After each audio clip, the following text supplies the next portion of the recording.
Can a tenth of a millimeter ruin an entire championship? What if I also told you that that same infraction could cost McLaren much more than a few points? What happened in Las Vegas was not a simple technical error, and now the FIA is going after its engineers. It all started as a fairy tale.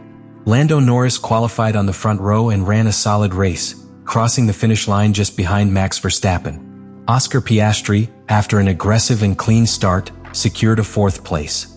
At that time, McLaren was leading the Constructors' Championship with authority and Norris was extending his lead over his direct pursuers. Everything seemed under control. But a few hours after celebrations and optimistic statements, the FIA dropped the bomb. Both McLaren cars were disqualified. The reason? Violation of Article 3.5.9 of the Formula 1 technical regulations, which establishes that the lower skid blocks cannot be worn below 9 mm during any part of the Grand Prix. The skate is a key piece in technical regulation. It is designed to limit the height of the car with respect to the ground. If a car goes too low, it gains downforce thanks to the ground effect, improving grip, but it violates the regulations. The technicians measured the wear after the race. On Norris' car, the front right skid measured 8.88 mm and the rear skid measured 8.93 mm. In Piastri's car, the figures were even more delicate, 8.74, 8.90 and 8.96 mm at different contact points. That is, the most critical values were below the limit by just fractions of a millimeter. At first glance, they might seem insignificant. But in Formula 1, a difference of 0.12 mm can translate into real performance advantages. Greater grip, less drag and better cornering. And most worrying, this margin of infringement indicates a millimetrically risky adjustment, which many experts interpreted not as an oversight, but as a deliberate maneuver. But this wasn't just a technical error. The sequence of radio messages uncovered something deeper. From the first laps, McLaren began giving specific instructions to Norris to lift his foot in key corners, under the justification of fuel management. However, those curves 5, 11 and 17 have something in common. Their geometry and the state of the asphalt generate high levels of compression on the right rear axle, just where the wear was most severe. Turn 5 in particular was a critical point. A pothole almost invisible to the naked eye caused the cars to bounce aggressively when exiting it, generating sparks and vibrations. Onboard cameras repeatedly captured the bottom of MCL 39 literally scraping the ground. McLaren didn't just know it. It took active steps to mitigate the damage without openly acknowledging the problem. The degradation was not accidental. It was progressive, monitored, and, in part, controlled. And that's where the most uncomfortable question arises. Did McLaren try to cheat the system? When Norris, in the final laps, suddenly reduced his pace for no strategic reason or visible problems, analysts began to connect the dots. From fighting Verstappen for victory, he went on to lose more than 20 seconds in just 5 laps. No tire changes, no warning of mechanical failure. Just an abrupt loss of performance. Because, to minimize final wear and avoid technical detection. But it was late. The FIA was not lenient. The rule is clear. Where less than 9 mm, regardless of the cause, is direct grounds for disqualification. The accidental wear argument is never accepted as a defense. And what seemed to be a peaceful close of the championship, with McLaren on the rise, turned into a technical and reputational crisis. Because if the data revealed prior knowledge of the problem, then we are no longer talking about an error. We are talking about a structured attempt at concealment. What happened in Las Vegas wasn't just a technical violation. It was a high-risk move that went wrong. A crack in the structure of trust surrounding McLaren. And now, with the FIA re-looking at the data, reviewing internal communications and filing files with its engineers, the real question is not what they did wrong at McLaren, but what else they could be hiding.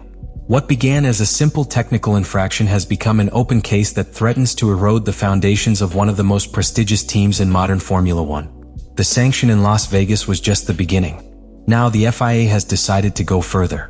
It's not just about miscalibrated parts or excessive wear. The question hanging in the air is much more serious. Who knew what inside McLaren? And when did they know it? After reviewing technical reports, radio messages, and telemetric data from the race, the FIA has opened a parallel internal investigation, focused on the communication, analysis, and decision-making procedures within the McLaren pit wall during the Las Vegas Grand Prix. The magnifying glass is no longer on the car. It's about the people. Specifically, about the engineers responsible for track performance. Will Joseph, Lando Norris career engineer, and Tom Stallard, Oscar Piastri's engineer, have been identified as key pieces of this new line of research. Both are experienced figures with years of experience in the Woking team and have been fundamental in the strategic development of the MCL39 this season. But now they are being evaluated by the FIA not for their technical talent, but for their level of involvement in a possible maneuver to hide illegal wear during the race. The regulatory body suspects that McLaren may have acted with prior knowledge of the problem, not only during the event, but in previous days. This is the most serious thing. If it is proven that the team designed, adjusted, or configured the car knowing that the wear levels were close to the permitted limit and that, despite this, no technical modifications were made in the pre-race partials, the situation would cease to be a passive infraction and become an active violation of the regulations with technical intent. In other words, it wouldn't simply be that the car was worn more than expected, but that it was tuned to operate in such a narrow tolerance range that any minor variation like the bump in turn 5 would automatically take it out of regulation. A dangerous game typical of the limits of engineering in F1, but which could be unacceptable if it is proven that the intention was to hide it.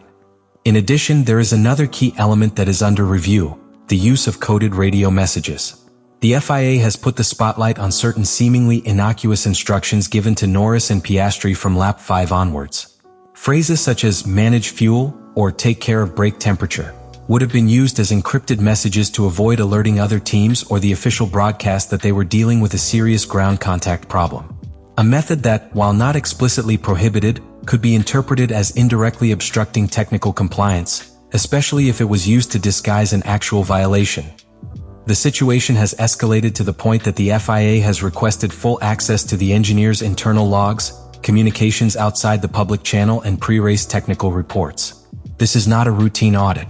It is a formal investigation with the potential to lead to personal disciplinary sanctions, which could range from financial fines to technical license suspensions, which would leave McLaren without two of its most important operational pillars in the middle of the season. The tension within the team is palpable. The technical management has attempted to close ranks, but internal sources have leaked that there is real concern about the direction the case is taking. And in the midst of all this, McLaren's Andrea Stella main team finds itself in an increasingly compromised position.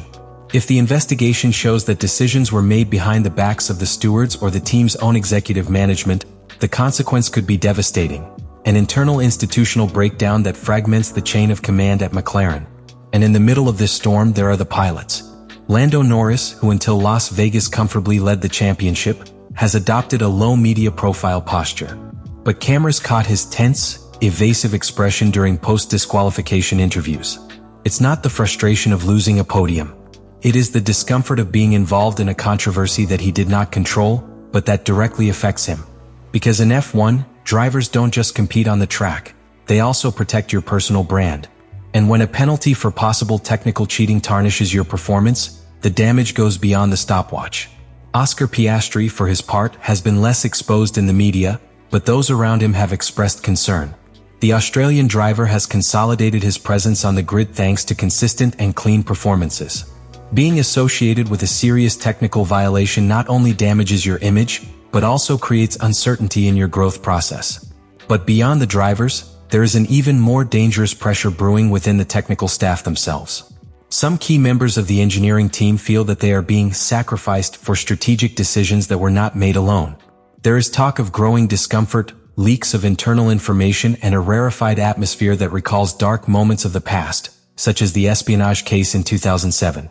Not because of the nature of the scandal, but because of the climate of suspicion and self-defense that has begun to invade the corridors of the McLaren Technology Center. In addition, it has been leaked that the top management of the McLaren Group, including Zak Brown, has requested a complete and chronological report of decisions made during the Las Vegas weekend to evaluate responsibilities and prevent new sanctions.